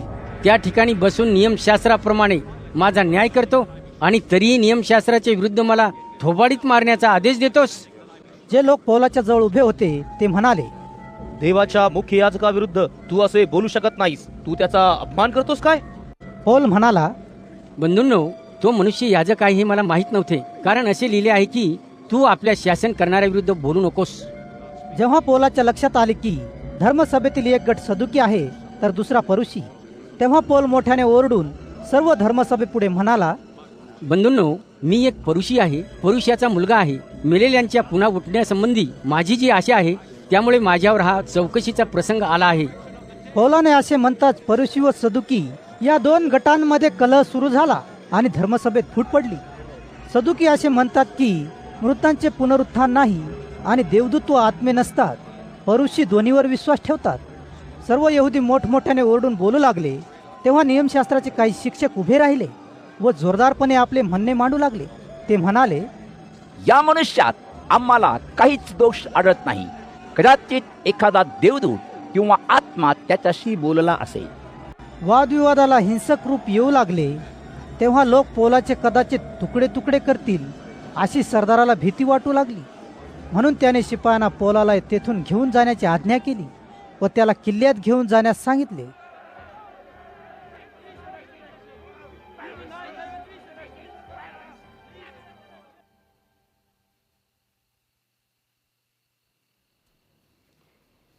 त्या रात्री प्रभू पौलाजवळ उभा राहिला आणि म्हणाला, धीर धर, कारण जशी तू माझ्याविषयी येरुशलेममध्ये साक्ष दिलीस तशी तुला माझ्याविषयी रोम येथे साक्ष द्यावी लागेल. दुसऱ्या सकाळी काही यहुदी लोकांनी एकजूट करून कट रचला. त्यांना पौलाला जीवे मारायचे होते. यहुदी लोकांनी अशा प्रकारची शपथ वाहिली की पौलाला ठार मारेपर्यंत अन्नपाणी सेवन करायचे नाही. अशा प्रकारे कट करणाऱ्याची संख्या 40 होती. या यहुदी पुढाऱ्याने जाऊन मुख्य याजक व वडील जनांशी बोलणी केली. यहुदी म्हणाले, आम्ही एक गंभीर शपथ घेतली आहे. पौलाला मारेपर्यंत आम्ही काही खाणार वा पिणार नाही. म्हणून तुम्ही आता असे करा, तुम्ही मुख्य याजक व धर्मसभेने अशा प्रकारचा विनंती अर्ज सरदाराला लिहा की पौला संबंधी अधिक बारकाईने चौकशी करायची असल्याने पौलाला आमच्याकडे घेऊन यावे. तो इथे येण्या अगोदरच आम्ही त्याला ठार मारण्याच्या तयारीत असू. पण पौलाच्या बहिणीच्या मुलाने या सर्व गोष्टी ऐकल्या व तो किल्ल्यात गेला. त्याने पौलाला सर्व काही सांगितले. पौलाने एका शताधिपतीला बोलावले आणि सांगितले, या तरुणाला सरदाराकडे घेऊन जा, कारण सरदाराला सांगण्यासारखे याच्याकडे काहीतरी आहे. मग त्याने त्या मुलाला घेतले व सरदाराकडे गेला व त्याला म्हणाला, कैदेत असलेल्या पौलाने मला बोलावून या तरुणाला तुमच्याकडे घेऊन जायला सांगितले, कारण हा तुम्हाला काहीतरी सांगणार आहे. सरदाराने त्या तरुणाचा हात धरून बाजूला नेले आणि तो त्याला म्हणाला, तू मला काय सांगणार आहेस? तो मुलगा म्हणाला, यहुदी लोकांनी असे ठरविले आहे की पौलाला घेऊन तुम्हाला उद्या धर्मसेवेपुढे यायला सांगायचे व अशा बहाण्याने त्याला आणायचे की जणू काय त्यांना पौलाची अधिक बारकाईने चौकशी करायची आहे. पण त्यांच्यावर विश्वास ठेवू नका, कारण 40 लोकांहून अधिक लोक लपून बसणार आहेत व पौलाला गाठून मारणार आहेत. त्यांनी अशा प्रकारची शपथ वाहिली आहे की जोपर्यंत ते पौलाला मारणार नाहीत तोपर्यंत कोणीही काहीही खाणार वा पिणार नाही. म्हणून ते आता तुमच्या होकाराची वाट पाहत अगदी तयारीत आहेत. तू मला ह्याविषयी सांगितले आहेस? हे कोणाला सांगू नको. असे म्हणून सरदाराने त्याला जाण्याची आज्ञा केली. मग सरदाराने दोघा शताधिपतींना बोलावले आणि म्हणाला, 200 शिपाई कैसर्याला जाण्यासाठी तयार ठेवा. तसेच 70 घोडेस्वार व 200 भालेदार रात्री 9 वाजता इथून जाण्यासाठी तयार ठेवा. खोगीर घातलेला घोडा पावलासाठी तयार ठेवा आणि त्याला राज्यपाल फेलिक्स यांच्याकडे सुखरूप न्या. सरदाराने एक पत्र लिहिले.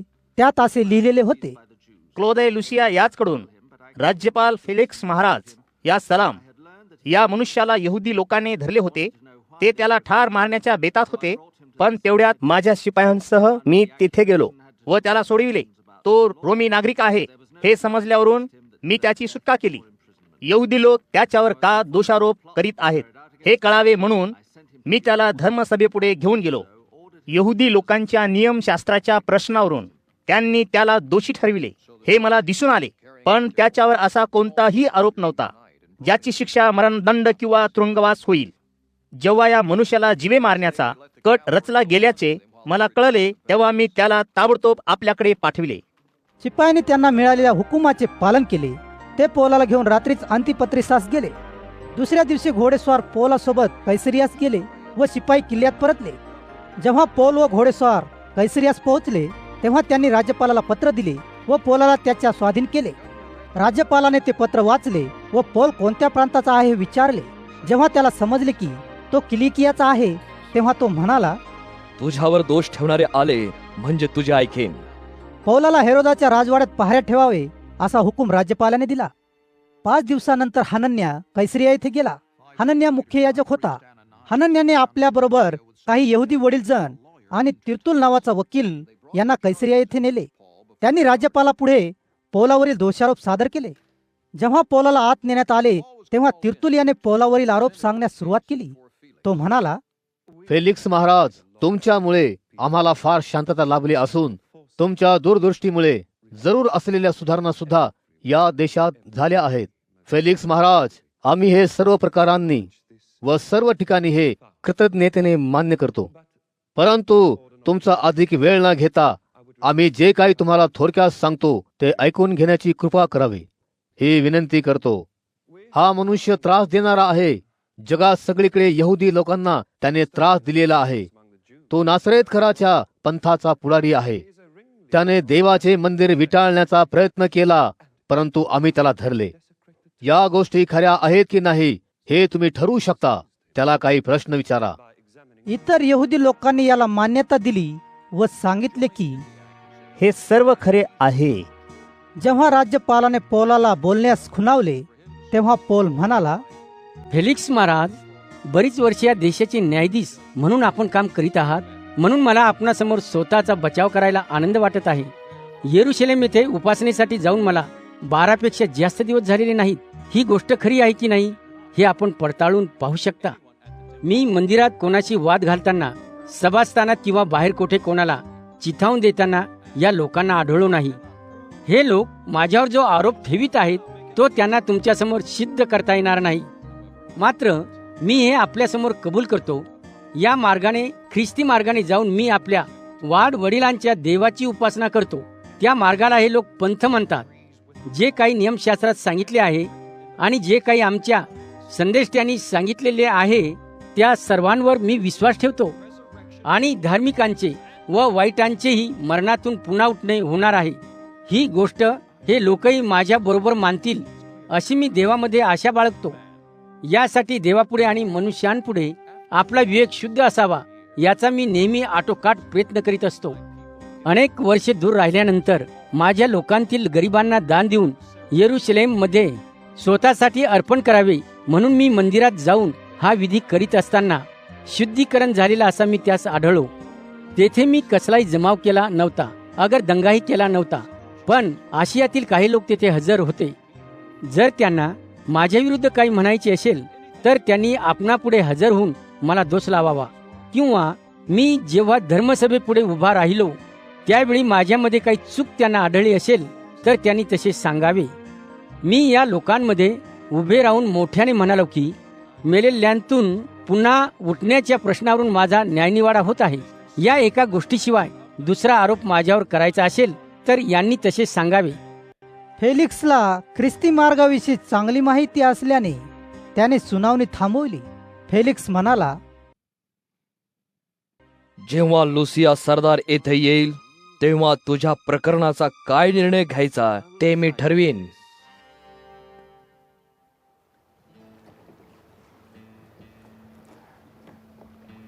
मग फेलिक्सने शताधिपतीला आज्ञा केली की पौलाला पहाऱ्यात ठेवावे, परंतु त्याला थोडी मोकळीक देण्यात यावी, आणि असाही हुकूम केला की त्याच्या मित्रांना त्याची गरज भागविण्यास मना करू नये. काही दिवसानंतर फेलिक्स आपली पत्नी द्रुसिला हिच्या बरोबर आला. ती एक यहुदी स्त्री होती. फेलिक्सने पौलाला बोलावणे पाठविले आणि त्याने येशू ख्रिस्तावरील विश्वासाबाबत पौलाचे बोलणे ऐकून घेतले. परंतु जेव्हा पौलाने धार्मिकपणा, आत्मसंयमन आणि होणाऱ्या न्यायाविषयी सांगितले तेव्हा फेलिक्सला भीती वाटली. तो पौलाला म्हणाला, आता तुझा परत वेळ मिळाला म्हणजे मी तुला बोलावीन. यावेळी पौल त्याला पैसे देऊ करील असे त्याला वाटत होते, म्हणून फेलिक्स त्याला वरचेवर बोलावणे पाठवत असे आणि त्याच्याशी बोलत असे. 2 वर्ष झाल्यावर फेलिक्सच्या जागी पुरके फेस्त हा राज्यपाल झाला, आणि यहुदी लोकांचे मन मोडण्याची फेलिक्सची इच्छा नव्हती, म्हणून त्याने जाण्यापूर्वी पौलाला तुरुंगातच ठेवले. मग त्या प्रांतात फेस्त आला आणि 3 दिवसांनी तो कैसरियाहून वर यरुशलेमला गेला. मुख्य याजकांनी आणि यहुदी पुढाऱ्यांनी फेस्तच्या पुढे पौलावरील आरोप सादर केले आणि पौलाला यरुशलेमला पाठवून द्यावे अशी त्याला विनंती केली. पौलाला वाटेत ठार मारण्याचा ते कट करीत होते. फेस्तने उत्तर दिले, पौल कैसरिया येथे बंदिवासात आहे आणि मी स्वतः लवकरच कैसरियाला जाणार आहे. तुमच्यातील काही पुढाऱ्यांनी माझ्याबरोबर तिकडे खाली यावे, आणि जर त्या मनुष्याने काही चूक केली असेल तर त्याच्यावर दोषारोप ठेवावा. त्यांच्याबरोबर 8 ते 10 दिवस घालविल्यानंतर फेस्त खाली कैसरियाला परत गेला. दुसऱ्या दिवशी फेस्त न्यायालयात बसला आणि त्याने आपल्यासमोर पौलाला हजर करण्याचा आदेश दिला. जेव्हा पौल तेथे हजर झाला तेव्हा यरुशलेमहून तेथे आलेले यहुदी लोकही पौलाच्या सभोवती उभे राहिले. त्यांनी त्याच्यावर पुष्कळ गंभीर आरोप ठेवले, परंतु ते आरोप यहुदी लोक सिद्ध करू शकले नाहीत. पौल आपला बचाव करण्यासाठी असे म्हणाला, मी यहुदी लोकांच्या नियमशास्त्राच्या मंदिराच्या किंवा कैसराच्या विरुद्ध काही गुन्हा केलेला नाही. फेस्तला यहुदी लोकांना खुश करायचे होते, म्हणून तो पौलाला म्हणाला, यरुशलेम येथे जाऊन माझ्या समोर तुझी चौकशी व्हावी अशी तुझी इच्छा आहे काय? पौल म्हणाला, मी आता कैसराच्या न्यायासनासमोर उभा असून त्याच्यासमोर माझा न्यायनिवाडा व्हावा अशी माझी इच्छा आहे. मी यहुदी लोकांचा काही अपराध केलेला नाही, हे आपणास चांगले माहीत आहे. मी जर काही गुन्हा केला असेल तर मला मरणदंड झाला पाहिजे आणि त्यापासून सुटका व्हावी असा प्रयत्न मी करणार नाही. परंतु जे आरोप हे लोक माझ्यावर करीत आहेत ते खरी नसतील तर मला कोणी यांच्या हाती देऊ शकणार नाही. मी आपले घराणे कैसरासमोर मांडू इच्छितो. यावर फेस्तने आपल्या सभेशी सल्लामसलत केली. मग त्याने पौलाला सांगितले, तू कैसरापुढे आपला न्याय निवडा व्हावा अशी इच्छा दाखविली आहे, म्हणून तुला कैसरासमोर पाठवण्यात येईल.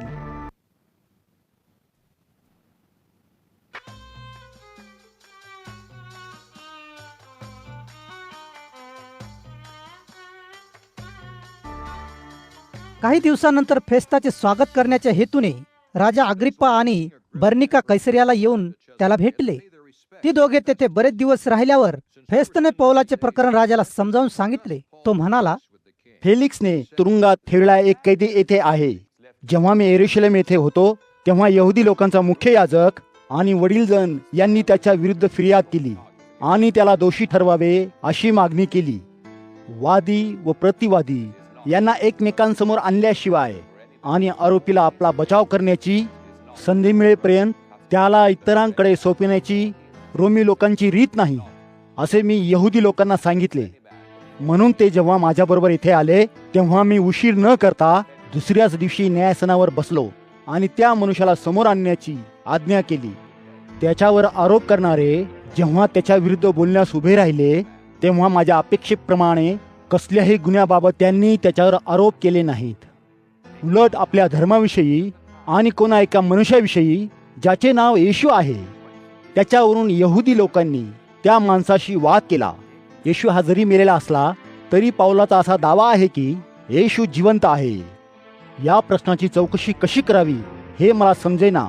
तेव्हा त्या यहुदी मनुष्याविरुद्ध यहुदी लोकांचे जे आरोप आहेत त्याबाबत त्याला यरूशलेम येथे नेऊन त्याचा न्याय केला जावा अशी त्याची इच्छा आहे काय असे मी त्याला विचारले. सम्राटाकडून आपला न्यायनिवाडा होईपर्यंत आपण कैदेत राहू असे जेव्हा पौल म्हणाला तेव्हा मी आज्ञा केली की कैसराकडे पाठविणे, शक्य होईपर्यंत त्याला तुरुंगातच ठेवावे. यावर अग्रिप्पा फेस्तला म्हणाला, मला स्वतःला या मनुष्याचे म्हणणे ऐकावेसे वाटते. फेस्तने त्याला उत्तर दिले, उद्या त्याचे म्हणणे तुम्ही ऐकू शकाल.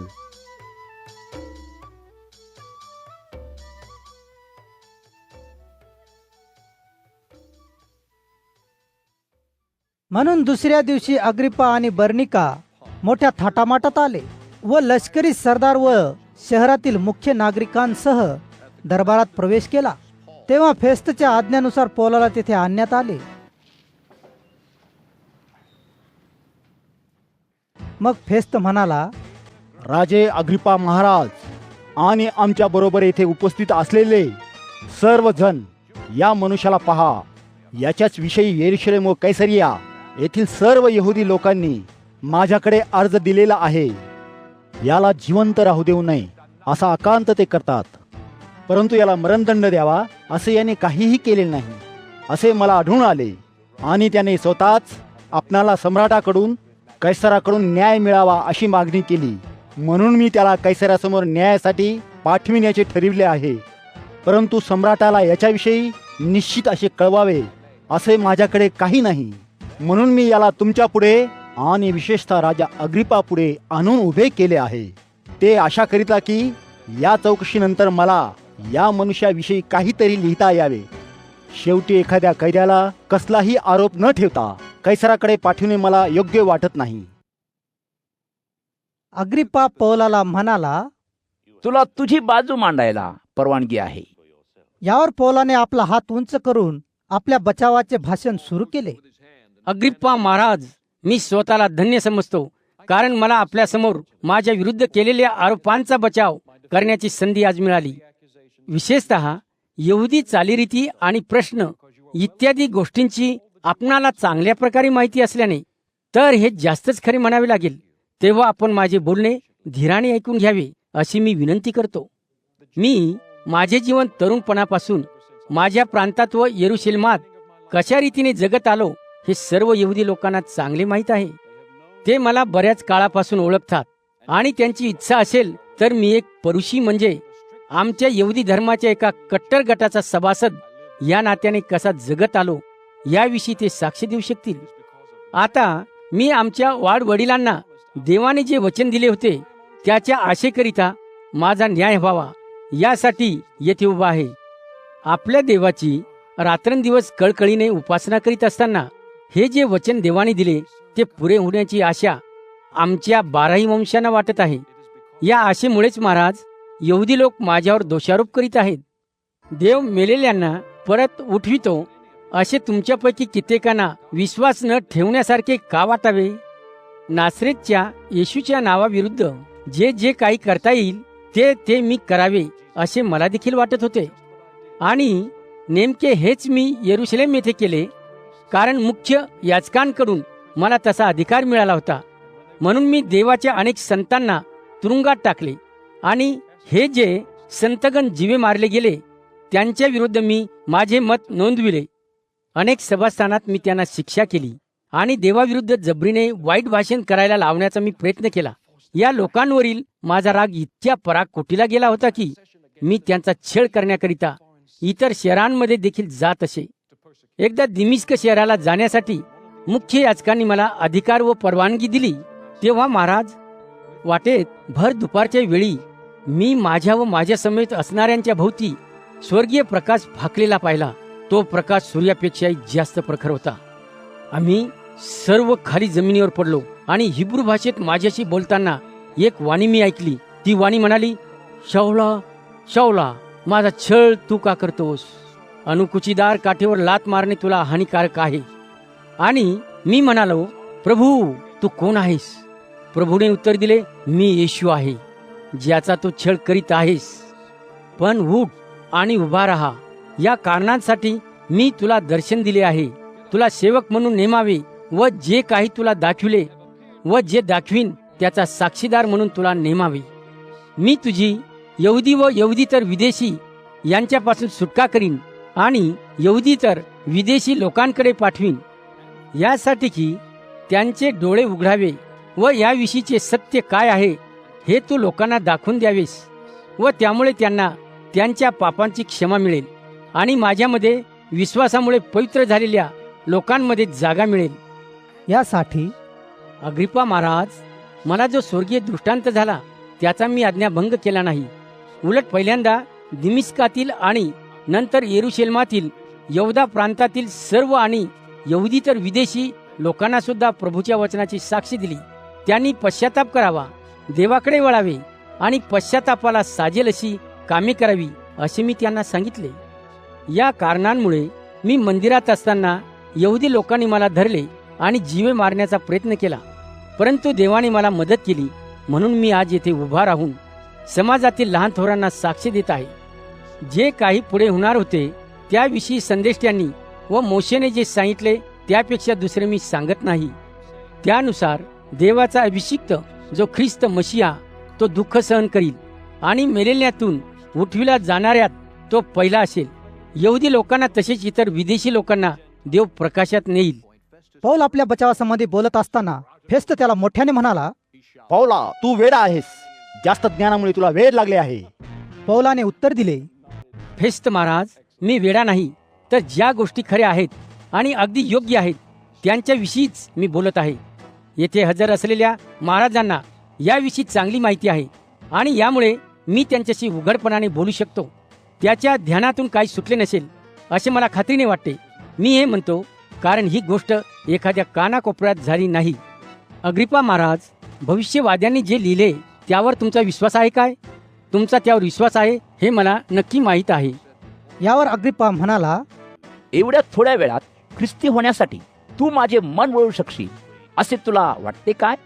पौलाने उत्तर दिले, थोड्या वेळात म्हणा अगर जास्त वेळात म्हणा, मी जसा आहे तसे केवळ तुम्हीच नव्हे तर आज जे जे येथे बसून माझे बोलणे ऐकत आहेत त्या सर्वांनी माझ्यासारखे या साखळदंडाखेरीज विश्वास ठेवणारे व्हावे अशी माझी देवाला नम्र विनंती आहे.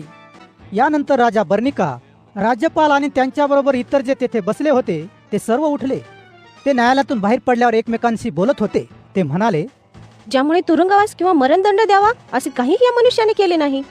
अग्रिप्पा फेस्तला म्हणाला, या मनुष्याने कैसराकडे न्याय मागितला नसता तर त्याला सोडून देता आले असते. जेव्हा आम्ही समुद्रमार्गे इटलीला जाण्याचे ठरविले तेव्हा पौलो इतर काही कैद्यांना युल्य नावाच्या शताधिपतीच्या हाती सोपविण्यात आले. युल्य हा सम्राटाच्या सेनेतील एक अधिकारी होता. आद्रमुत्तीय येथील एका जहाजातून आम्ही जाणार होतो.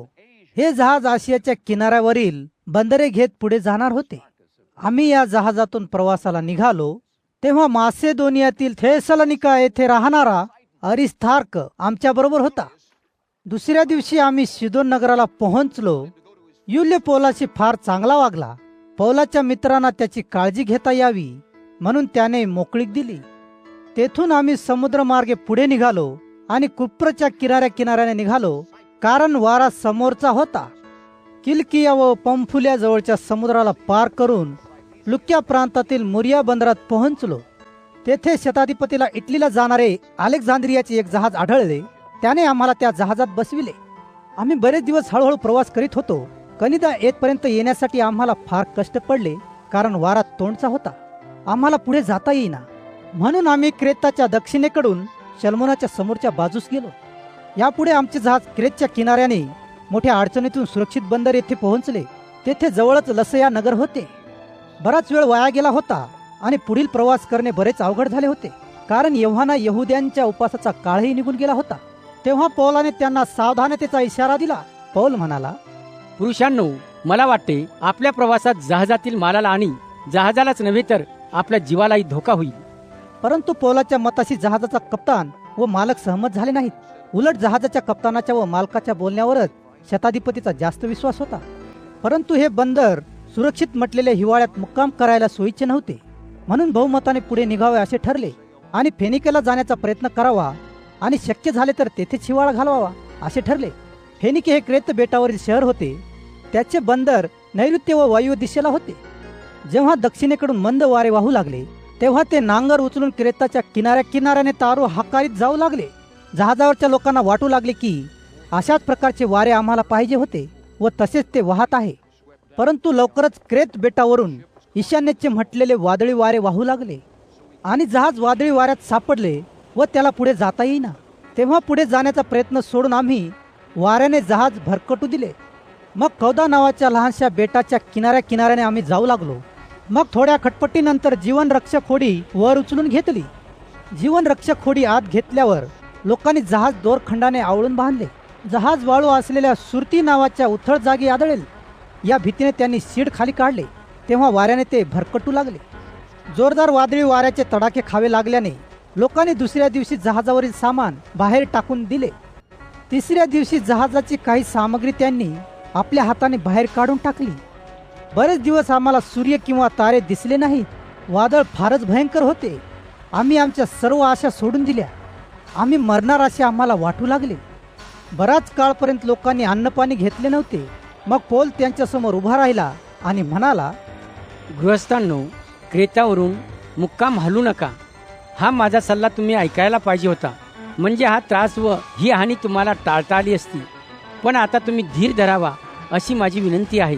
कारण तुमच्यापैकी एकाच्याही जीवाला धोका पोहोचणार नाही. आपले जहाज मात्र गमवावे लागेल.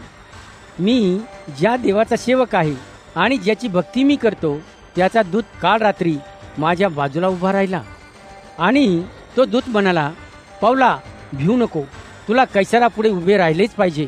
तुझ्याबरोबर प्रवास करणारे जे लोक आहेत त्यांच्या जीवाचे रक्षण करण्याचे वचन देवाने मला दिले आहे. तेव्हा गृहस्थांनो, तुम्ही सर्व धीर धरा. कारण मला जसे दूताने सांगितले अगदी तसे होणार असा मला विश्वास आहे. परंतु आपणास एखाद्या बेटावर उतरून थांबावे लागेल. 14 रात्री आमचे जहाज आद्रिया समुद्रातून चालले होते. तेव्हा खलाशाने जहाज एखाद्या भूमीजवळ पोहोचले असावे असा अंदाज केला. त्यांनी पाण्याची खोली मोजली तेव्हा ती 20 वाव भरली. आणखी काही वेळाने त्यांनी परत एकदा समुद्राची खोली मोजली तेव्हा ती 15 वाव भरली. ओबडधोबड खडकाळ जागेवर आपले जहाज आदळेल अशी भीती वाटल्याने त्यांनी 4 नांगर जहाजाच्या मागील बाजूने टाकले आणि दिवस उजाडण्याची वाट पाहू लागले. खलाशांनी जहाजातून सुटका करून घेण्याचा प्रयत्न केला. त्यांनी जहाजाच्या पुढील भागातून नांगर टाकल्याचे भासवून जीवनरक्षक होड्या समुद्रात टाकल्या. परंतु पौल शताधिपतीला व इतर शिपायांना म्हणाला, जर हे लोक जहाजात राहणार नाहीत तर तुम्ही वाचणार नाही.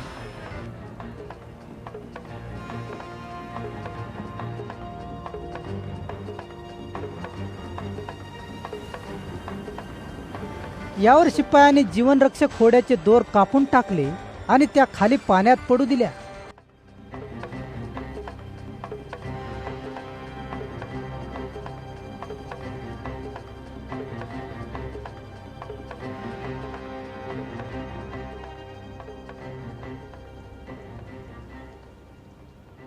पहाट होण्या अगोदर पौलाने त्या सर्वांना काहीतरी खाण्याचा आग्रह केला. तो म्हणाला, आज 14वा दिवस आहे. तुम्ही आतुरतेने वाट पाहत आहात, पण खाणेपिणे काही केले नाही. अन्नाचा कणही खाल्ला नाही. तुम्ही थोडे तरी खा, कारण तुमचा टिकाव लागण्यासाठी तुम्ही खाणे जरुरीचे आहे. तुम्ही खावे अशी मी तुम्हाला विनंती करतो. तुमच्यापैकी कोणाच्या केसालाही धक्का लागणार नाही. असे बोलल्यानंतर पौलाने भाकर घेतली आणि सर्वांच्या समक्ष देवाचे उपकार मानले. ती भाकर मोडून तो खाऊ लागला. ते पाहून त्या सर्वांना धीर आला आणि ते जेवले.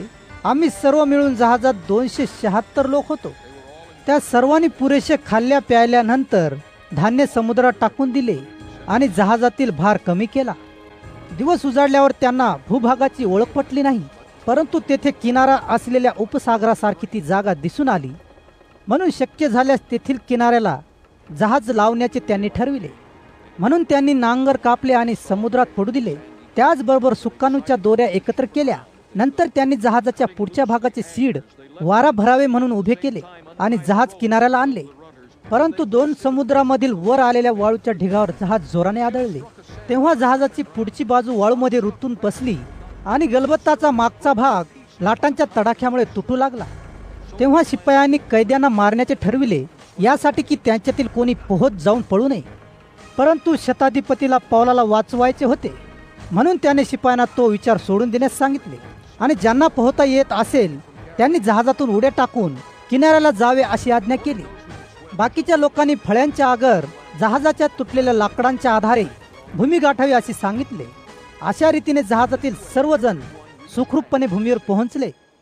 जेव्हा आमचे पाय सुखरूपपणे तेथील जमिनीला लागले तेव्हा आम्हाला कळले की त्या बेटाचे नाव माल्ता असे आहे. तेथील रहिवाशांनी आम्हाला अतिशय ममतेने वागविले. त्यांनी एक शेकोटी पेटविली आणि आमचे स्वागत केले, कारण पाऊस पडू लागला होता व थंडीही होती. पौलाने काटक्या गोळा केल्या आणि ते त्या शेकोटीत टाकू लागला. उष्णतेमुळे तेथून एक साप निघाला आणि त्याने पौलाच्या हाताला विळखा घातला. ते पाहून तेथील रहिवासी एकमेकांना म्हणू लागले, हा मनुष्य खुनी असला पाहिजे. समुद्रातून जरी हा वाचला असला तरी देवाच्या न्यायामुळे याचे आयुष्य संपुष्टातच आले आहे. परंतु पौलाने तो प्राणी शेकोटीत झटकून टाकला आणि पौलाला काही अपाय झाला नाही. त्या बेटावरील लोकांना पौलाचे अंग सुजून येईल किंवा पौल एकाएकी मरून पडेल असे वाटत होते. बराच वेळ वाट पाहूनही पौलाला काहीही विकार झाल्याचे दिसेना. तेव्हा त्या लोकांचे विचार पालटले आणि पौल देवच आहे असे ते म्हणू लागले. तेथून जवळच पुबले नावाच्या मनुष्याची शेती होती. पुबले हा त्या बेटाचा मुख्य अधिकारी होता. त्याने आम्हा सर्वांचे त्याच्या घरी स्वागत केले आणि 3 दिवस आमचा चांगला पाहुणचार केला. पुबल्याचे वडील तापाने व हागवणीने आजारी होते, त्यामुळे अंथरुणाला खिळून होते. पौल त्या आजारी व्यक्तीला भेटायला गेला. प्रार्थना करून पौलाने आपला हात त्याच्यावर ठेवला आणि त्या मनुष्याला बरे केले.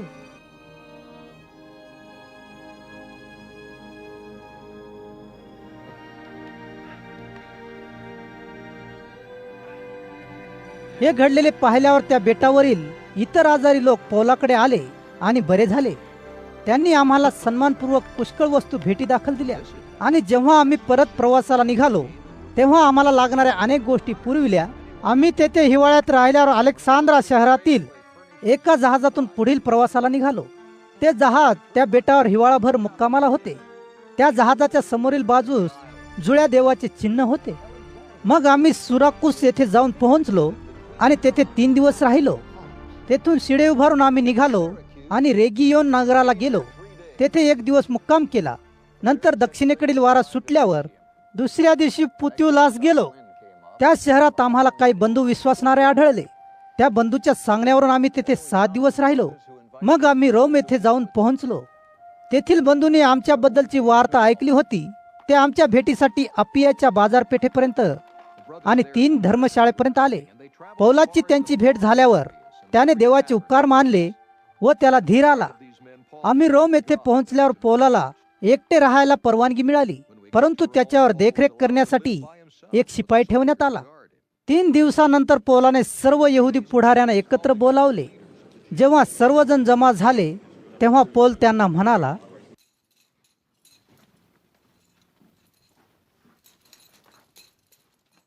बंधूंनो, आपल्या बांधवांविरुद्ध मी काहीही केलेले नाही, तरी मला येरुशलेम येथे पकडून रोमी लोकांच्या हाती कैदी म्हणून देण्यात आले आणि त्यांनी माझी चौकशी केली. तेव्हा त्यांची मला सोडून देण्याची इच्छा होती, कारण मरणदंडाला योग्य असा कोणताही गुन्हा मी केला नव्हता. परंतु यहुदी लोकांनी जेव्हा माझ्या सुटकेला हरकत घेतली तेव्हा कैसराकडे न्याय मागणे मला भाग पडले. याचा अर्थ असा नाही की यहुदी लोकांविरुद्ध मला दोषारोप करण्याची इच्छा आहे. या कारणासाठी तुम्हाला भेटण्याची आणि तुमच्याशी बोलण्याची मी इच्छा दाखविली, कारण इस्रायलाच्या आशेच्या निष्ठेमुळेच मी या साखळदंडाने जखडलो गेलो आहे. यहुदी पुढारी पौलाला म्हणाले, आम्हाला तुमच्या बाबत यहुदियाहून कसलेही पत्र आलेले नाही. अगर तिकडून येणाऱ्या बंधुजनांपैकी एकाही भावाने तुमच्याविषयी वाईट कळविले अथवा बोललेले नाहीत. परंतु तुमची मते काय आहेत हे समजून घेण्याची आमची इच्छा आहे. कारण ह्या गटाविरुद्ध, ख्रिस्ती गटाविरुद्ध सगळीकडे लोक बोलतात हे आम्हाला माहीत आहे. तेव्हा रोम शहरातील यहुदी लोकांनी एक बैठकीचा दिवस ठरविला. जेथे पौल राहत होता तेथे ते मोठ्या संख्येने जमा झाले. तेव्हा पौलाने त्यांना समजावून सांगितले आणि देवाच्या राज्याविषयी आपली साक्ष दिली. मोशेच्या नियमशास्त्रापासून आणि संदेष्टांच्या पासून फोड करून येशूविषयी त्यांची खात्री पटवण्याचा प्रयत्न केला. हे तो पौल सकाळपासून संध्याकाळपर्यंत करीत होता. त्याने फोड करून सांगितलेल्या गोष्टीविषयी काही जणांची खात्री पटली, तर काहींनी तो बोलत असलेल्या गोष्टीवर विश्वास ठेवला नाही. पौल पुढील एक गोष्ट बोलला, त्यावरून मतभेद होऊन त्यांच्यापैकी काही जण उठले आणि तेथून जाऊ लागले. पौल म्हणाला, यशया संदेष्टेच्या द्वारे पवित्र आत्मा आपल्या वाढ वडिलांशी जे बोलला ते खरोखरच किती खरे आहे. यशया म्हणाला होता, या लोकांकडे यहुदी तुम्ही जा आणि त्यांना सांगा, तुम्ही ऐकाल तर खरे पण तुम्हाला समजणार नाही. तुम्ही पाहाल तुम्हाला दिसेल पण तुम्ही काय पाहात ते तुम्हाला कळणार नाही. कारण या लोकांचे विचार मंद झाले आहेत. त्याच्या कानाने त्यांना ऐकू येत नाही आणि त्यांनी आपले डोळे बंद केले आहेत. नाहीतर त्यांनी आपल्या डोळ्यांनी पाहिले असते आणि आपल्या कानाने ऐकले असते आणि माझ्याकडे वळाले असते आणि मी त्यांना बरे केले असते. म्हणून देवाचे हे तारण यहुदी तर विदेशी लोकांकडे पाठविण्यात आले आहे. हे तुम्हा यहुदी लोकांना कळावे, ते ऐकतील.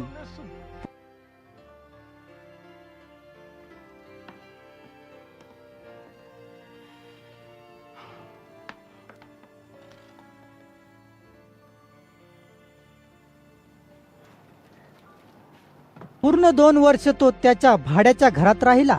जे त्याला भेटायला येत त्यांचे तो स्वागत करी.